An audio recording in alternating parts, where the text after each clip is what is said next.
into where we're going next. The Steelers obviously were destroyed. I don't know if there's a better way to put it. What happened against the 49ers on Sunday for Pittsburgh was a complete annihilation. Knowing the history of the Steelers, and I know you said this is a new season, history doesn't matter, but afraid maybe not the right word. What is it? And you can use whatever word you want to describe it, but going into this game, knowing the Steelers are coming off a absolute evisceration, and that word does fit. You're welcome, Jay. Well done. Used a big vocabulary word in the right way. Point for McNuggets today. I'm only 5 away from topping the Steelers total all of last week and 2 away from topping the Bengals total. Bull, you're welcome. So, with that in mind, shots fired. Does that worry you, concerned, afraid, the fact that Pittsburgh just got their absolute butt whooped, and as Aditi and Brooks said, Mike Tomlin's best is back against the wall? Does that factor give you any second thought about how you feel about this game on Monday night? It's on me? I mean, I just don't – I get how there's some level of paranoia and expecting the other shoe to drop. But why would the fact – again, the Steelers aren't as bad as they played last week. They'll probably be more competitive this week. It's not going to be easy. But why would the fact that they were so terrible and have a quarterback that I don't think is very good – have their best receiver out and their second best defensive player out, why would I be scared about that? Because of some perceived idea that, a team's always going to play great after they play poorly the week before.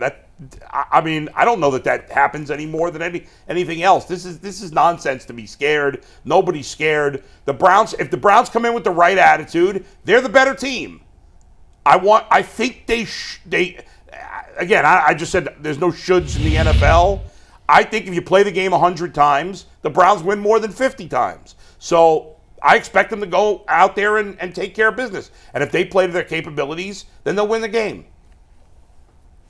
The history thing matters to me just because we sat here last year and said the Browns are better than the Steelers. Talent-wise, I think the Browns are better than Pittsburgh.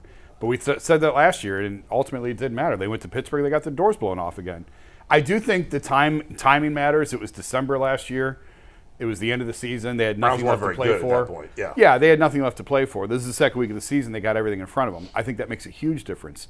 But I can't just dismiss out of hand the fact that their Monday night record, the fact that it's been an absolute house of horrors in that stadium, and the stadium prior to that was a house of horrors for the Browns. History matters to me. Does it mean the Browns are going to lose this game? No, of course not. But I think it's foolish to just – I think we've learned time and time again, dismiss Pittsburgh at your own peril, and I'm just not ready to do it. I don't care who's out there, who's not out there. They always find a way. It's the culture. It's the fabric of the organization. They always find a way. And listen, man, the way I look at it, man, the Rooneys ain't playing out there. They sit in that box up there. The word we're looking for is aware. We are aware of who the Pittsburgh Steelers are. We're aware of who the Ravens are and the Bengals are. We're aware of their history and whatever they've done. But as far as being, somehow caught up in where we playing in the stadium, no. We should be excited. The greater the glory, the greater the treasure. If y'all like the Pittsburgh Steelers so much, all right, let's go strip their medals, take their medals, and we go back to Cleveland. So to me, it's an opportunity to, once again, prove who you are, an opportunity to start building the foundation of, this whole Cleveland is Cleveland thing. After a while, by the time people catch up during the league, we might be up 8 or 9 games. That's the way you're supposed to be thinking about it. You're supposed to be thinking like, we can bury all of them right now. We got a chance to string off some wins and be 3-0 in the division. This is the second stop in a row. The tour bus is going over to Pittsburgh. But we're aware of who they are. But it's your job to make them aware and feel you on the opposite side of the spectrum and to realize that being Joe Green and Mike Webster ain't coming through them hallways. Terry Bradshaw ain't even on the booth no more. Look, those guys don't count. It's today and today only. I think the Browns got a good chance and a great opportunity. Yeah, I think we're all pretty much aligned in this. With Jason, I'm probably more closely aligned with your view of this. I'm not going to dismiss the history at all. I've always viewed everything in athletics as you never fear your opponent, never, but you always respect your opponent. Mm-hmm. And I think the Browns do have a healthy respect for what the Pittsburgh Steelers have done and who they are. As long as they have that black helmet with the logo on one side of it, that means something. Now, when the game starts, it won't put points on the board. It won't. The only thing that can do that is the Browns offense, and hopefully the Browns defense. But when you don't respect your opponent, you've taken the first step towards defeat. So you have to absolutely respect who they are. Don't fear them. We're kind of parsing words here. I would say there is reason for concern. I saw a stat yesterday, and I don't remember it exactly, but I was shocked by the percentage of times a team coming off a 3-touchdown win loses when they play a team that's coming off a 3-touchdown loss. Yeah. You would think that overwhelmingly the team that came off the 3-touchdown win would win against the 3-touchdown loss team the next week. It's not that way at all. No. Well, that's just another example of it being a week-to-week league. It is a week-to-week league. Yeah. And, all of the momentum that the Browns had in that Cincinnati game, and you could feel it, and Cincinnati could feel it. Sure. That's now zero. It's gone. When they step on that field, there will be one team with energy and momentum on their side, and it's going to be Pittsburgh because they're coming off a 21-point loss.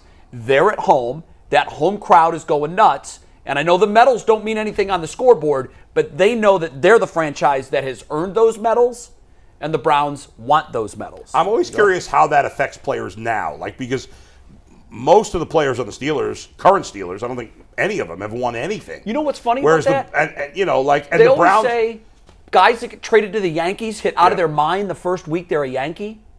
And then you talk to them about it later, and they're like, man, there was something about putting on that uniform. I put on those pinstripes, and I saw myself for the first time in those pinstripes. I never looked so good. It's same thing with the Steelers but uniform. there's some guys that go to New York and No, you're right. crap the You're bed, right. But I think you would agree that there is something to that. God, guys go to the Yankees that have done nothing, and all of a sudden now they don't carry it out long term because long term talent wins. Yeah. But I think that when you put on a Steelers uniform, there's a little bit of historical rub-off that you inherit when you do that. And likewise, there's probably a negative rub-off when guys put on that Browns uniform for the first time. I think that's true. And, the franchises that traditionally don't win, and it takes a while to get out of that mode. It does. How long, I don't know. But yeah. I think Aditi said, when we were asking what's the general perception from the Steelers to the Browns, well, look, you got to do it consistently. Yeah. Before a team looks at another team and says, okay, you've earned our respect and you have our attention. Yeah. Jay, I got your stat, by the way. Okay, what was it? I did some digging. What was it? You were close. You almost had it right. Teams who lose by 17 points or more. 17, okay. Who play a team the following week who had just won by 17 or more. Yeah. Are 107, 73, and 4 against the spread. So a 60%. Well, that's against No, that's against the spread. I saw it straight up stat. I'm getting there. Okay. So 60% against the spread. Yeah. That's still good because It spread's going to overreact to what happens. It is, exactly, on both sides. A 57% win straight up rate. Yeah, that's unbelievable. Yeah. When I saw that, I was like, how can that be? Yeah. But that's to the point that you made. It's a week-to-week league. That's it. And literally, and I think Kevin Stefanski is preaching this. I'm sure he is because he's the only thing that matters now is the next game. Right. That's it. That's all we're thinking about. We're not thinking about the next week. We can talk about it. We're not even thinking about Cincinnati because that was last week. There's only one thing we control now, and that's next week. Yeah. And I think Kevin has probably got his hands on that stat. Yeah. And he probably said more than once, before you guys start feeling yourself, 57% of the time when a team wins by 17 points and plays a team the next week that lost by 17, they go ahead and I'm expecting the Bengals at home next week. I am too. To beat up the Ravens. I think they're going to beat the Ravens. I don't know about beat that. up. Doesn't mean it's going to happen. I think they're going to win that game. So, we'll see. And not to mention, wasn't the Jets week 2 last year? Not that it was the 17. The Jets were week 2. Yeah. Yeah, it but was. coming off the Carolina game, everybody's feeling themselves going into that. And the Browns traditionally have not always handled their modicum of success all that well. They have not. Because everybody, the Jets game was one. That was wrapped up and done. And they found a way to get to that point that they haven't handled this success well. I gave a stat earlier that I thought was odd, and I found another one. The Browns have lost 4 of the last 5 when they've been favorites following a win. So that goes to your point. I looked that up because in my mind, I feel that too. I feel like sometimes the worst thing that's happened to this team is a big, nice win. Yeah. because I don't know if they just believe themselves or they get overconfident or what it is, or maybe the win was fool's gold. Well, this win this week will give us the first real test as to are the Browns really a different team this year. Last week didn't for you? Because after last week, I have already made the conclusion this is a different team. I thought it was a different. Schwartz, the defense. I thought it was a different team coming in. I think it's a different team right now. Yeah, but if you go on the road and take care of Pittsburgh, yeah, the road part of it's true. That's another level. And of Monday night and team. against your arch. I believe the defense is different. I believe the defense is legit. What we saw, again, I don't think they're going to hold every team to 3 points and 80 passing yards, but I think that effort, that ability, that's going to carry. Yeah. I still need to see it out of the offense, but defensively, I think that's legit. I think you could say rivalry, all that good stuff. All I want to see them do is attack. That's the word, attack. If you're worried about attacking somebody, you ain't worried about the opposite of what's happening. If you attack somebody, they're like, whoa, he just hit me upside the face. Then they got to figure out a plan. The Cleveland Browns need to only worry about we're going to attack, and keep attacking, because at the end of the day, if you have the better roster and you got the better talent, that'll take hold at some point. But the first thing you got to do is the attack part of making them, it's disarming when somebody comes and plays that hard. Because think about it, they counting on the 49ers. They're saying to themselves in that locker room over there, you play one of the best defensive teams you ever going to see.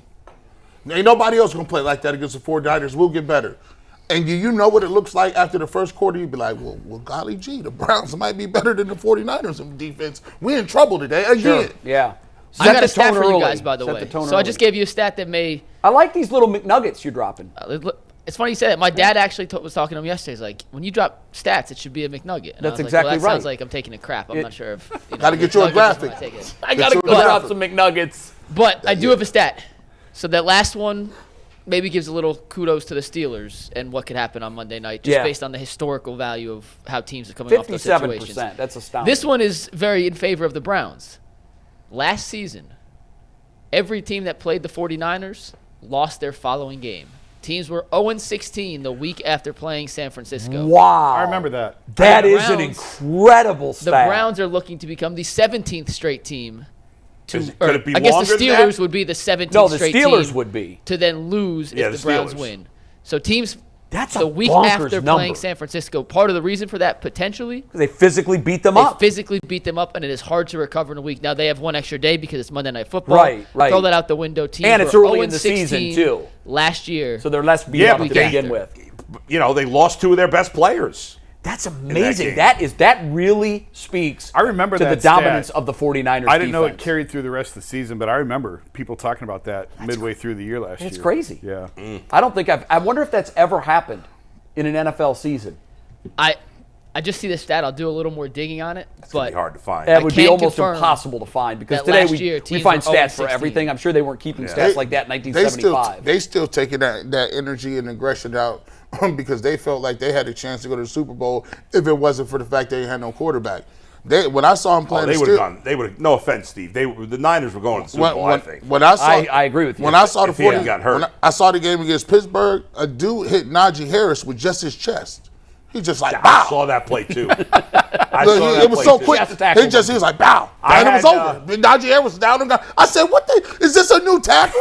What technique is this?" I said, "They about to get it's the destroyed." G. Bush technique. I had the Browns, like, what I was doing is I had the 4-panel TV. Watching Man. both. And when the Browns game was on, I would go just to the Browns game. Yeah. But whenever they went to commercial, I'd bring up the 4-panel. Yeah. And I usually then click on the Steeler-Niner game, especially in the first half. And the Niners were beating the crap out of them. I was in the paying a first lot half. of attention to Crazy. the Steelers game too, and it was. I mean, they were flexing their muscle. I said yesterday or Monday, one of the stats that really Lord. stands out was at one point the Niners had 199 yards total offense, and the Steelers had one total. Yeah, right. Yeah, I offense. saw that. No Jeez. doubt. By the way, I got to They say dominate. something here real quick. Mike mentioned earlier that he and I are going to. Are we going to the Muni lot, or where you want to go, Mike? We're going deep into the heart of Browns country. Yeah, I think you gotta do Muni lot. We're going to go Yeah. tailgate I got to get a new Browns jersey between now. You know, and we then. talked about that talked about this yesterday, and I yesterday. said, I don't know that we can ask Bull to wear a Browns jersey, because as a Browns fan, I would never wear a Bengals jersey. Well, that's fine. And but we understand that, Bull. You don't feel like you have to. I don't. I like it because I want to be part of the fun. You know what I mean? Good for you, man. And Good for you. last time I went to the Muni Lot, I wore a Derek Anderson jersey, believe it or not, but I can't fit. We got to get you a personalized joint. I got to We'll get add him the Bull on the back. Yeah. And get you a number. What number you want? Don't say 69. Don't say 69. You got to get I a was gonna full say 23. 69 I was like, jersey. we Very will. nice. Okay, Since 23. Since You're a Mattingly fan. Since then. you No, are weren't. being No. a very good sport, I first that I will chip in. I will and get too. you an authentic sewn on. I'll pay for half of that too. Yes, right you there. guys don't have You make Play. enough money. You pay for your own Bull, jersey. Bull, No. here's the thing. Jason's like, you guys get. He's a mercenary. Here's the thing. He's Nope. told you from Jump Street. Like, for anybody that doubts, and I have a lot of people that ask me, Bull, deep down, Bull hates the Browns, doesn't he? And I'm like, no.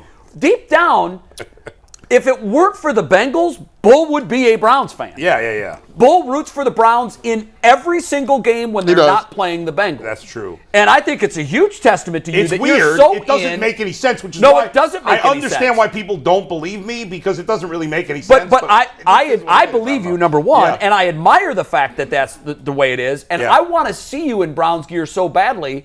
I'll match G. All right, Bush's appreciate offer. that. Can There you you guys go. get that by next Friday? I don't know. I don't know if we can put a rush on Can we it get or a not. bill? We'll look at fanatics.com/UCSS, but there you real go. quick, guys. We'll order Well, it, and the show will benefit But from let me it. tell you one other thing, folks. I'm expecting all of you at the tailgate to feed me.